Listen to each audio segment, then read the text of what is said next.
Letter 24, on despising death.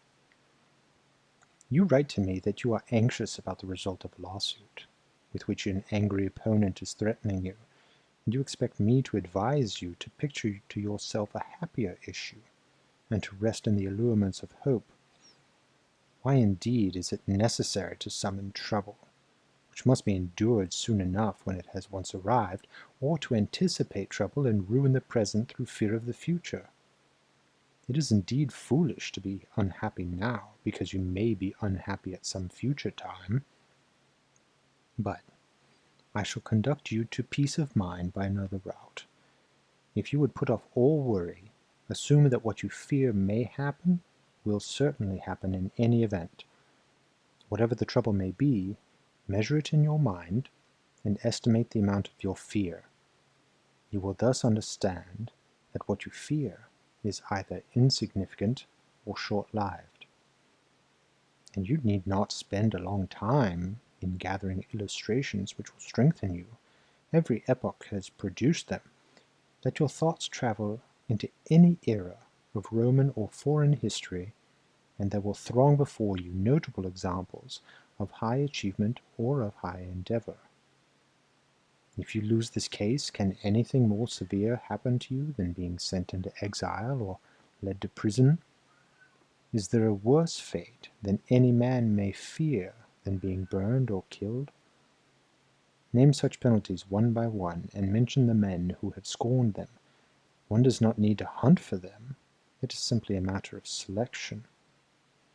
Sentence of conviction was borne by Lucilius, as if the injustice of the decision were the only thing which annoyed him. Exile was endured by Metellus with courage, by Lucilius even with gladness. For the former consented to come back only because his country called him. The latter refused to return when Sulla summoned him, and nobody in those days said no to Sulla. Socrates in prison discoursed, and declined to flee when certain persons gave him the opportunity. He remained there in order to free mankind from the fear of two most grievous things, death and imprisonment.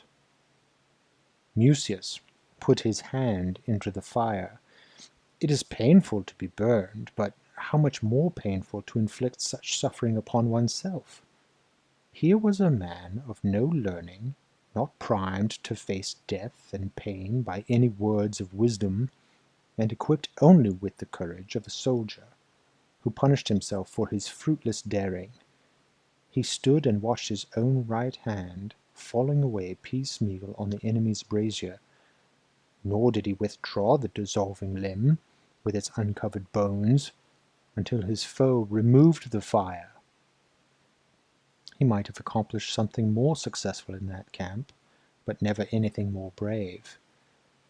See how much keener a brave man is to lay hold of danger than a cruel man is to inflict it. Porsenna was more ready to pardon Mucius for wishing to slay him than Mucius to pardon himself for failing to slay Porsenna. Oh, say you, those stories have been droned to death in all the schools. Pretty soon, when you reach the topic on despising death, you'll be telling me about Cato. But why should I not tell you about Cato? How he read Plato's book on that last glorious night with a sword laid at his pillow. He had provided these two requisites for his last moments. The first, that he might have the will to die, and the second, that he might have the means. So he put his affairs in order, as well as one could put in order that which was ruined and near its end, and thought that he ought to see to it that no one should have the power to slay or the good fortune to save Cato. Drawing the sword, which he kept unstained from all bloodshed against the final day, he cried, "Fortune, you have accomplished nothing by resisting all my endeavors. I have fought till now for my country's freedom, and not for my own. I did not strive so doggedly to be free, but only to live among the free. Now, since the affairs of mankind are beyond hope, let Cato be withdrawn to safety." And so saying, he inflicted a mortal wound upon his body. After the physicians had bound it up, Cato had less blood and less strength, but no less courage. Angered now not only at Caesar, but also at himself, he rallied his unarmed hands against his wound, and expelled rather than dismissed that noble soul which had been so defiant of all worldly power. I am not heaping up these illustrations for the purpose of exercising my wit, but for the purpose of encouraging you to face that which is thought to be most terrible. And I shall encourage you all the more easily by showing that not only resolute men have despised that moment when the soul breathes its last, but that certain persons, who were craven in other respects, have equalled in this regard the courage of the bravest. Take, for example, Scipio, the father-in-law of Cneius Pompeius. He was driven back upon the African coast by a headwind and saw his ship in the power of the enemy. He therefore pierced his body with a sword, and when they asked where the commander was, he replied, "All is well with the commander." These words brought him up to the level of his ancestors, and suffered not the glory which fate gave to the Scipios in Africa to lose its continuity. It was a great deed to conquer Carthage, but a greater deed to conquer death. All is well with the commander. Ought a general to die otherwise, especially one of Cato's generals? I shall not refer you to history or collect examples of those men who throughout the ages have despised death, for they are very many. Consider these times of ours, whose innovation and over-refinement call forth our complaints. They nevertheless will include men of every rank, of every lot in life, and of every age, who have cut short their misfortunes by death. Believe me, Lucilius, death is so little to be feared that through its good offices nothing is to be feared.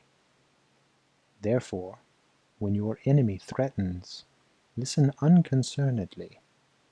Although your conscience makes you confident, yet, since many things have weight which are outside your case, both hope for that which is utterly just, and prepare yourself against that which is utterly unjust. Remember, however, before all else, to strip things of all that disturbs and confuses, and to see what each is at bottom. You will then comprehend that they contain nothing fearful, except the actual fear. That you see happening to boys also happens to ourselves, who are only slightly bigger boys, when those whom they love, with whom they daily associate, with whom they play, appear with masks on, the boys are frightened out of their wits. We should strip the mask, not only from men, but from things, and restore to each object its own aspect. Why dost thou hold up before my eyes swords, fires, and a throng of executioners raging about thee? Take away all that vain show, behind which thou lurkest and scarest fools. Ah, thou art naught but death, whom only yesterday a manservant of mine and a maidservant did despise. Why dost thou again unfold and spread before me, with all that great display, the whip and the rack?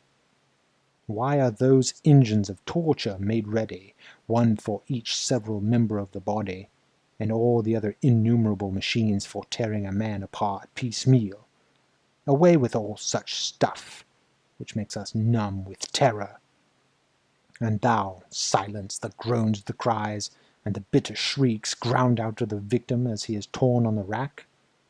Forsooth, thou art naught but pain, scorned by yonder gout-ridden wretch, endured by yonder dyspeptic in the midst of his dainties, borne bravely by the girl in travail. Slight thou art, if I can bear thee. Short thou art, if I cannot bear thee. Ponder these words, which you have often heard, and often uttered. Moreover, prove by the result whether that which you have heard and uttered is true.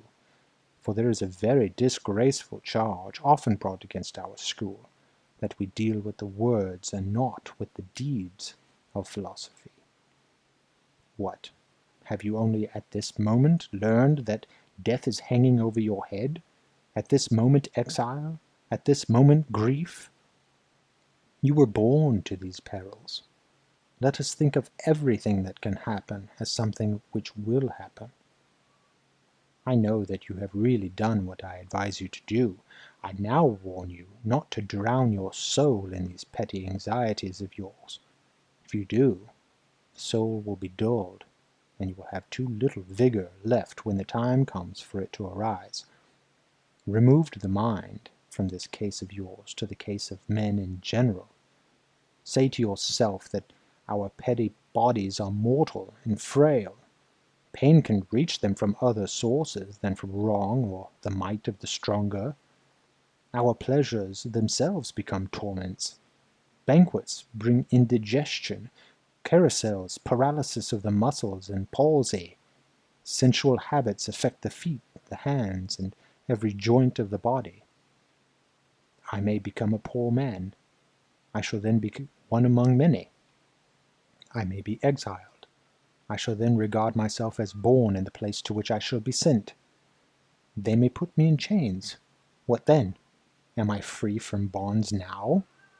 Behold, this clogging burden of a body to which nature has fettered me.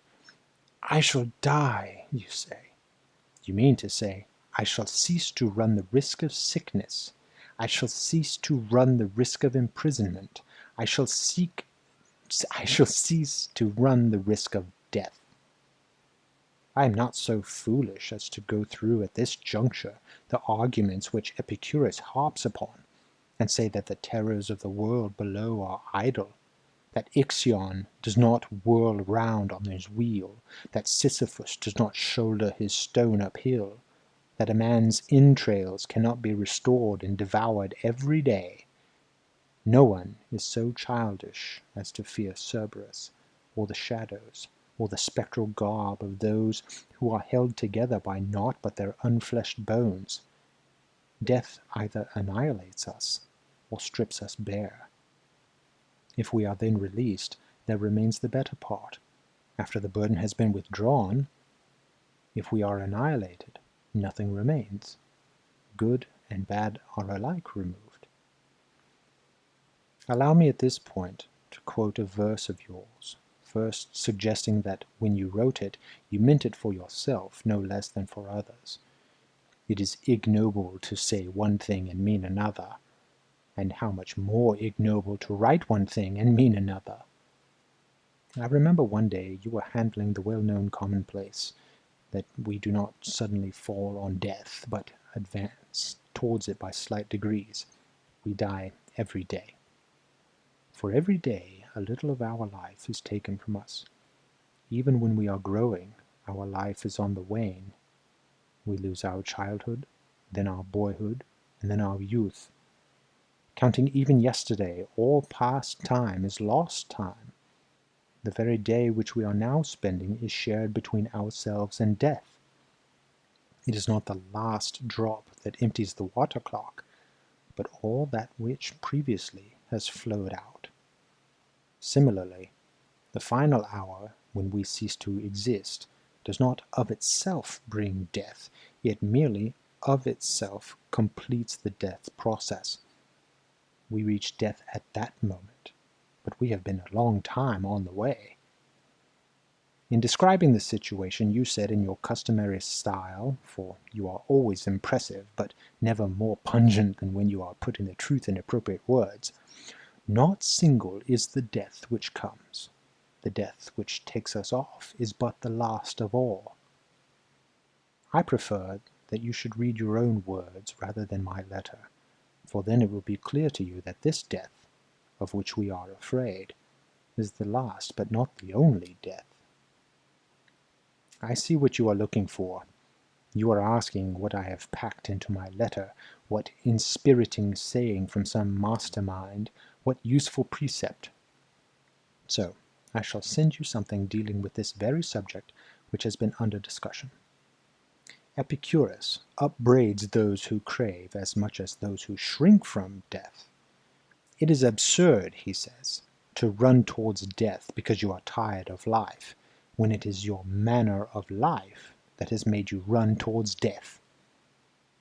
And in another passage, what is so absurd as to seek death when it is through fear of death that you have robbed your life of peace?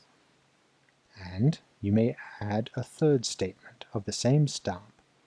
Men are so thoughtless, nay, so mad, that some, through fear of death, force themselves to die. Whichever of these ideas you ponder, you will strengthen your mind for the endurance alike of death and of life.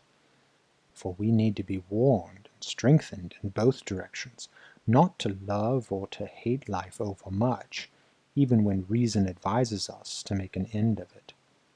The impulse is not to be adopted without reflection or at a headlong speed. The grave and wise man should not beat a hasty retreat from life. He should make a becoming exit.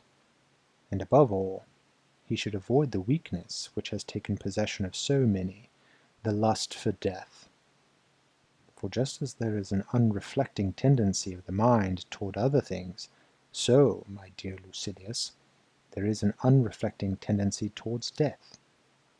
This often seizes upon the noblest and most spirited men, as well as upon the craven and the abject. The former despise life, the latter find it irksome. Others are moved by a satiety of doing and seeing the same things, and not so much by a hatred of life as because they are cloyed with it. We slip into this condition, while philosophy itself pushes us on, and we say, "How long must I endure the same things? Shall I continue to wake and sleep, be hungry and be cloyed, shiver and perspire? There is an end to nothing. All things are connected in a sort of circle. They flee and they are pursued. Night is close at heels of the day, and a day at the heels of night. Summer ends in autumn. Winter rushes after autumn, and winter softens into spring. All nature in this way passes, only to return. I do nothing new. I see nothing new. Sooner or later one sickens of this also." There are many who think that living is not painful, but superfluous. Farewell.